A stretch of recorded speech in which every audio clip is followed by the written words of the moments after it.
Integration by partial fraction. Okay, so this method useful for integration of rational function. Maksudnya fungsi berbentuk fungsi pecahan. So kalau you nak kenal soalan itu guna partial fraction ataupun tidak, tengok fungsi dalam integration tu dia pecahan tak. Biasanya pecahan dan biasanya dia melibatkan polinomial. Polinomial. Kalau dia ada eksponen ke, dia ada trigo ke, dia ada apa log ke apa ln ke, yang itu maksudnya bukanlah. Sebab dia tak, sebab partial fraction dia hanya melibatkan fungsi polinomial. Nampak macam mana nak kenal? Tengok dalam integration itu ada fungsi pecahan. Okey, dan pecahan itu boleh kita tukar dalam bentuk partial fraction. Partial fraction ini adalah topik 3. Topik 6. Topik 6 semester lepas. Okey, jadi kamu rujuk baliklah topik 6 semester lepas, polinomial, subtopik yang terakhir tu kan, partial fraction. Alright, so sekarang ni bila kamu jumpa part partial fraction, you kena tengok balik. Okey, partial fraction itu adalah proper fraction or improper fraction. Kalau proper, no problem, boleh terus buat partial fraction. Tetapi kalau dia adalah improper fraction ataupun pecahan tidak wajar, you kena buat apa? Long division dahulu. So study baliklah method long division, study balik cara nak buat partial fraction. Dalam not kuliah yang kelas yang hari ini, saya cuma akan cepatlah. Saya tak buatlah step by step nak kira partial fraction, sebab saya nak highlight dekat macam mana nak buat integration. Okay, so untuk subtopik ini kamu akan gunakan formula yang saya tulis ni. Ini formula yang kita akan pakai semasa nak jawab soalan ini, sebab dia pecahan kan. So bila dia pecahan, kamu tengok kalau function yang bawah itu bila kamu differentiate dapat yang atas, bermaksud jawapan dia adalah ln yang bawah. Okey, ln bagi function yang bawah. Dengan syarat atas tu adalah hasil differentiation bagi function yang bawah. Sebagai contohnya macam example yang saya bagi ni. Okey, yang ini kalau kamu lihat, saya boleh faktorkan yang bawah ini. Yang ini adalah proper fraction. Pecahan wajar ni, proper fraction. Saya boleh faktorkan yang bawah, dia jadi faktor linear. Ingat ni, kita ada 3 case dalam partial fraction. Satu, linear factor. Yang kedua adalah linear yang repeated linear. The third one adalah quadratic kan. Quadratic that you cannot factorize to linear. Ada 3 case yang kamu ada. Okay, yang kamu dah belajar masa topik 6. So sekarang ini yang sini ke sini adalah kamu pecahkan pecahan itu kepada bentuk macam itu. Okey, kamu pecahkan dia dalam bentuk macam tu. Ini adalah dinamakan proses ini ke sini ni adalah proses partial fraction lah. Proses partial fraction. So bila dah pecah, baru kamu boleh buat integration, gunakan formula. Yang ini tak boleh pakai formula ni, sebab ini kalau kamu differentiate, you akan dapat 2x tambah 1. 2x tambah 1, atas ni x tambah 3, tak boleh nak adjust pun. So memang tak boleh buat ln. Yang ini memang tak boleh buat ln. So apa yang kita buat, kita pecah gunakan partial fraction.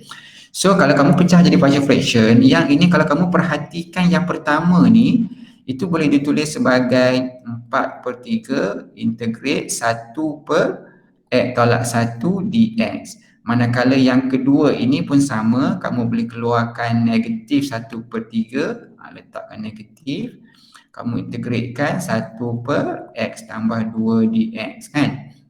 So yang ini kalau kamu perhatikan, yang bawah ini kalau kamu differentiate dapat yang atas, betul tak? Differentiate x tolak 1 akan dapat 1. Differentiate x tambah 2 akan dapat 1. Betul kan? So bermaksud yang ini boleh gunakan formula dalam kotak tu, iaitu dapatlah ln yang bawah. Yang constant dekat depan ni salin je lah. Okey, tolak 1/3 lon yang bawah. Okey. Jangan pula jumpa soalan ni je, lon terus yang bawah. Salah. Okey, itu konsep yang salah. Jangan terus lon yang bawah. Tengok pecahnya lon yang bawah, salah. Syarat lon yang bawah mesti bawah differentiate dapat atas. Baru boleh guna lon yang bawah. Macam saya buat macam ni lah. Jelas tak? Nampak itu? Saya rasa jelas. Okey, saya scroll tengok example. Kita pergi kepada example 1 by 1. Okey, example A. Kalau example A, kalau you tengok, yang ini adalah linear. Kalau kamu perasan lah, dekat situ adalah linear. So, yang ini adalah boleh pecah lah pakai partial fraction. Dan A, example A, example B, example D. Kalau kamu perhatikan, ketiga-tiga example itu semuanya adalah proper fraction. Apa maksud proper fraction? Kuasa atas lebih rendah daripada kuasa yang kat bawah. Macam soalan B ni kuasa paling tinggi dia kuasa 3. Example D, kuasa paling tinggi juga kuasa 3. So tak ada masalah. Tetapi C, tak. Yang ini memang kena buat dulu long division. Okey, kenapa? Kuasa atas kuasa 3. Ini kalau darat dapat X kuasa 2. Jadi atas lebih tinggi pada bawah ataupun sama pun tak boleh. Itu kena buat long division. Dapat ni? So C sahaja yang melibatkan long division. A, B, C, A, B dengan D tidak. Ini menggunakan teknik biasa sahaja. Okey, kita pergi one by one. Kita pergi A dulu. Okey, untuk example A, macam biasalah, saya tak nak ajar lagi dah. Yang ini adalah linear kan. Bila linear, kamu boleh pecah kepada 2. Ini kamu pecah. Pecah kepada 2, kemudian you samakan pembawah dia. Samakan pembawah. Okey, A itu kurang X tambah 3. B itu tak ada X tolak 1 kan. Samakan pembawah. And then you guna method substitution. You ganti X sama dengan negatif 3, you akan dapat B sama dengan 3. You ganti X sama dengan 1, you akan dapat A sama dengan 2. Okey, dah dapat nilai A dan B, masuk semula. Dapatlah jawapan bagi partial fraction. Jangan salah bila kamu salah partial fraction, integration akan efek integration lah. Integration pun akan salah. Okey, pastikan proses yang ini sampai dapat jawapan ni betul. Mesti tulis jawapan dia dulu. Lepas tu baru tambahkan cacing tu, dia punya integration. Okey, so bagi integration, baru dah letak cacing, baru kamu boleh integrate. Yang ini jangan terus je. Sebenarnya yang ini kalau kamu lihat, kalau differentiate yang bawah, dapat 1 kan, 2 ada kat atas tu kan. So yang ini boleh letakkan 2 kat luar. So 1 over X tolak 1 dx. Manakala yang ini juga sama, kamu boleh letakkan 3 kat luar, 1 over X tambah 3 dx. Nampak tak? Differentiate yang bawah, dapat atas. Differentiate yang bawah, dapat atas. So boleh guna formula tadi, iaitu ln yang bawah. Okey, so bahagian ini akan dapat ln X tolak 1. Yang 2 ni ulanglah. Sama juga macam ini, yang bahagian ini 1 over X tambah 3 akan dapat ln X tambah 3. Ni darabkan dengan 3, darabkan dengan 3. Okey, so dapat jawapan. Alright, dan yang ini juga kalau soalan kata bagi dalam bentuk single log, so kamu kena combine lah.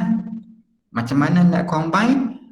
Gunakan properties of log. So kuasa 2 naikkan ke atas. So ln X tolak 1 kuasa 2 tambah ln X tambah 3 kuasa 3. Modulus nak letak boleh letak, tak letak pun tak apa lagi, tak ada masalah. Okey, kemudian bab ni kan tambah, so ln tu akan jadi darab. Okey, so X tolak 1 kuasa 2 darab X tambah 3 kuasa 3 tambah C. Nak letak modulus boleh letak, tak ada masalah. So ini dah bentuk single log. Yang terbaiknya buat sampai sini lah. Kalau ada jumpa macam ni, buatlah sampai sini lah bentuk single log. Okey. Jelas tak? Saya rasa jelas kot ni. Step by step saya tunjuk. Okay, next. Saya pergi kepada example yang B. Okay. Example B. Sama juga. Yang ini proper fraction. Cuma dekat sini yang bahagian 2 tambah X kuasa 2 itu adalah faktor linear. Bawah tu adalah faktor linear. Okey, faktor linear yang repeated, yang berulang. That's why kat sini nampak tak ni, ni kuasa 1, ini kuasa 2 kan? Sebab linear repeated. Kemudian kamu samakan pembawah, checklah betul-betul ni. A tu yang tak ada apa? 2 tambah X kuasa 2. B ni kurang 1 power dengan X, tambahkan. C kurang apa? X. Jadi macam itu. Kemudian gunakan metod ganti. Yang kamu boleh pilih metode ganti X negatif 2 lah. Sebab bila negatif 2, A dengan B akan kosong, dapat nilai C. Dapat nilai C. Okey. Kemudian X sama dengan kosong. Dia akan dapat A berapa. Yang X sama dengan 1 ni tak kisah apa-apa nombor. Saya pilih 1. Okey, saya pilih 1. Bila saya pilih 1, saya akan dapat nilai B. Okey. Dan saya ganti semula semua ni. Jawapan saya ni masuk balik dekat yang pecahan tu, dapatlah bentuk yang macam ni lah. Sebab B kosong, B ni tak ada lah kan, sebab ada kosong. Okay, so sekarang ni dapat jawapan dia. So tulis semula partial fraction tadi, jawapan yang kita nak lah. Dan bahagian ini yang kita akan buat integration. Okay, so kita pergi kepada bahagian integration. Bahagian integration yang saya nak highlight. Okay, so bila kamu pergi ke bahagian integration, yang boleh pakai formula yang tadi, differentiate bawah dapat atas, cuma bahagian ini saja yang dapat yang ke atas tu. Sebab differentiate X dapat 1 kan, so jawapan dia adalah ln yang bawah.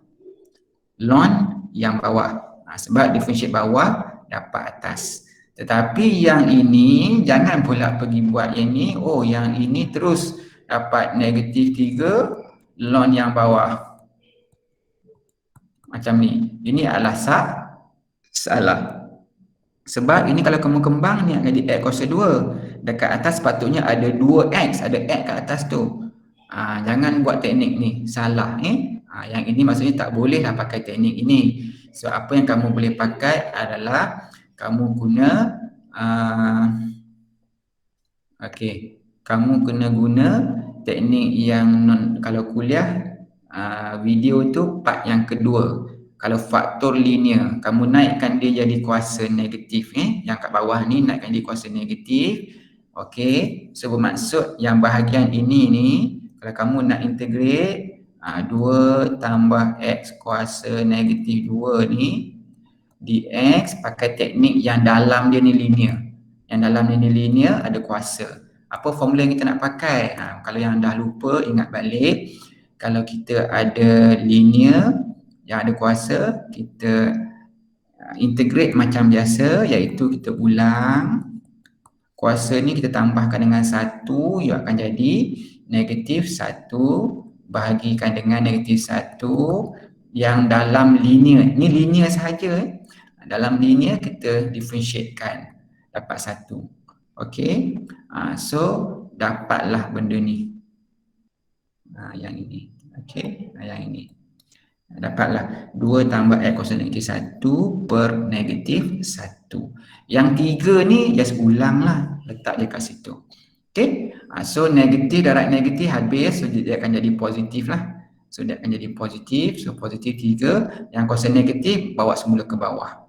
2 tambah X. Siap. Saya nak you faham ni teknik ni. Teknik ni khas untuk yang ada kuasa dalam dia linear sahaja. Ni teknik ni. Kena faham ni. Dia ada banyak teknik. Kamu kena pandai pilih teknik. Okey. Ni adalah example C. Example B, sorry. Example B. Okey, selesai. Dah tak boleh nak ringkas lagi dah habis. Okay, kita pergi ke example C. Okey.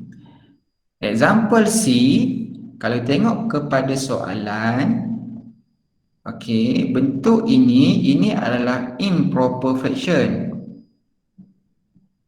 Okey, improper fraction. Jadinya kamu kena buat dulu long division. Long division. Dan saya tak perlu ajarlah macam mana teknik long division, kamu dah mahir.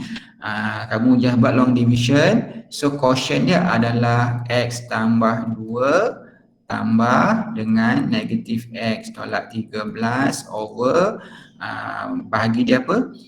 Bawah tu lah, iaitu x kuasa 2 tolak 2x tolak 3. Okey. Kemudian yang ini kalau saya tukarkan semula dalam bentuk faktor. Yang negatif saya keluarkan. Tak keluarkan pun tak apa, tak ada masalah. Boleh je terus buat partial fraction. Okey. Ataupun kalau kamu nak buat macam ni pun boleh. Tambah negatif x tolak 13 over ni akan jadi x tolak 3 x tambah 1. So x tambah 2. Inilah dia jawapan bagi yang ini. So partial fraction bahagian mana? Bahagian inilah yang kamu akan buat partial fraction. Okey, tetapi sebab saya dalam nota saya keluarkan negatif. Okey, dalam nota saya keluarkan negatif, tapi tak ada masalah, sama saja. Kalau kamu tak keluarkan negatif, jawapan ni terbaliklah. Ini akan dapat 3, ini akan dapat negatif 4. Okey, itu kalau kamu tidak faktorkan negatif menggunakan yang atas ni.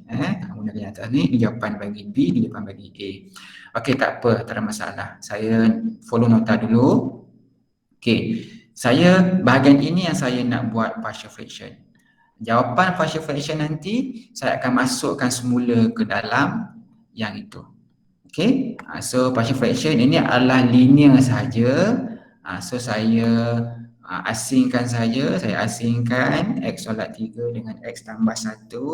So saya ganti, saya samakan pembawah. And then bila x sama dengan tolak 1, ini adalah metod penggantian. So saya akan dapat b sama dengan negatif 3. Bila saya ganti x sama dengan 3, saya akan dapat a sama dengan 4. Okey, so saya gantikan semula lah. Saya gantikan semula jawapan ini ke dalam yang bentuk partial fraction tu. Maka saya akan dapat jawapan bagi partial fraction. Okey, dan ingat yang ini hanya bahagian dalam kotak ni saja ni. So, jawapan kamu mesti ada juga x tambah 2. So that's why berbalik semula kepada soalan. Okey, nampak tak sini? Saya kekalkan x tambah 2 ni. Yang ini sebab dia tambah kat situ tolak kan. Sebenarnya macam inilah. Ini sama dengan x tambah 2 tolakkan dengan yang itu.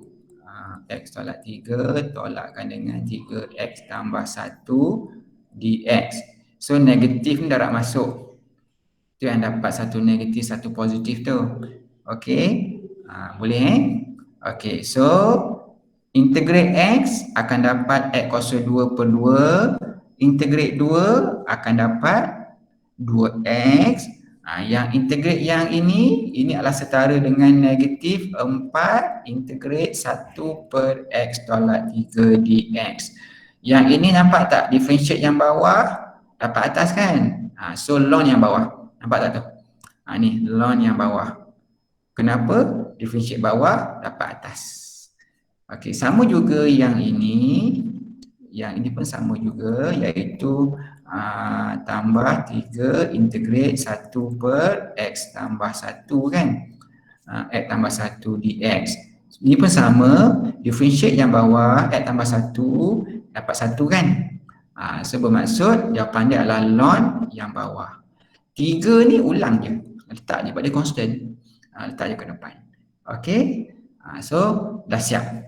Yang ni nak perlu combine tak? Saya fikir tak perlulah sebab ada benda lain kat luar ni. Okey, so biar je macam tu. Alright, dah siap untuk example C. Boleh faham nak gunakan formula ln tu ln yang bawah tu. Ni teknik dia. Okey, kita pergi ke example yang terakhir. Yang ini example yang melibatkan faktor tu adalah kuadratik. Ini adalah kuadratik. Kuadratik tu macam mana? Kuadratik tu kalau kamu cuba faktor juga, nilai dia mungkin nombor kompleks. Bermaksud dia tidak boleh difaktor kepada faktor linear. Di sini bermaksud yang ini kamu kena menggunakan teknik faktor kuadratik faktor. Okey, kalau kuadratik faktor atas dia mesti linear. Nampak tak? Kalau ini faktor linear, atas dia constant kan A. Kalau ini kuadratik, atas dia linear, BX tambah C. So kita samakan pembawah. Okey, samakan pembawah, selesaikan. Ganti negatif 1 sebab negatif 1 you akan dapat nilai A. Sebab B dengan C ni akan kosong. Kemudian lagi dua nilai ni, tak kisah apa-apa nombor. Kalau kamu suka kosong, ganti kosong dapat C. Ganti 1 dapat B. Ini apa-apa nilai pun tak kisah. Tak semestinya 01. Kalau dia nak guna 2, ada nak guna 3, tak ada masalah. Akan dapat jawapan juga. Okey, so bila dah dapat jawapan A, B, C ini masukkan semula ke dalam partial fraction. Ini adalah jawapan dia bila kamu dah ganti semula. Okey, so cuma tambah saja simbol integration. Step macam itulah akan jadi bentuk macam ini. So barulah kita akan buat integration. Cuma bagi yang pertama ini, sebab kalau kamu tengok 2 tu kena faktor keluar. Kenapa? Sebab kalau kamu tengok 1 tambah X dx ni, differentiate yang bawah X tambah 1 dapat 1 kan? Tulis macam tu. Okey, so barulah dapat ln yang bawah. Sebab differentiate bawah dapat atas. So ln yang bawah. Kemudian yang last tu, ln x squared tambah 3x tolak 1 pun sama juga. Okey, so bermaksud yang ini sebab differentiate x squared tambah 3x tolak 1 tu, differentiate x kuasa 2 tambah 3x, you akan dapat 2x tambah 3 kan. You akan dapat 2x tambah 3. So memang betul lah differentiate bawah dapat atas. So ini dah terus dapat ln. Okey. Tapi kalau kamu nak combine jawapan ni boleh tak? Kalau saya tanya, boleh tak combine jawapan? Boleh, tak ada masalah. Ini akan jadi ln 1 tambah x kuasa 2 tambah, okey, yang ni tak boleh buat apa-apa lah, salin saja. Okey, yang combine lah. Ln 1 tambah x kuasa 2 darabkan dengan x kuasa 2 tambah 3x tolak 1. Okey, buat bracket. Nak letak modulus, letak. Okey, tambah C. Ini pun nak letak modulus boleh. Boleh letak modulus. Okey, ini cara kita combine ln menggunakan properties log. So please ingatlah properties log. Okey, so dah habis subtopik ataupun teknik menggunakan partial fraction. So kamu dah boleh jawablah soalan exercise A, B, C, D. Yang bawah ni pun sama. Cuma method B ni saya tak ajar lagi, substitution method. Esok saya ajar, so dah boleh buatlah. Kemudian tengok juga soalan tutur. Okey, tutur 1, consolidation. Jawab juga consolidation number 4. Okey, untuk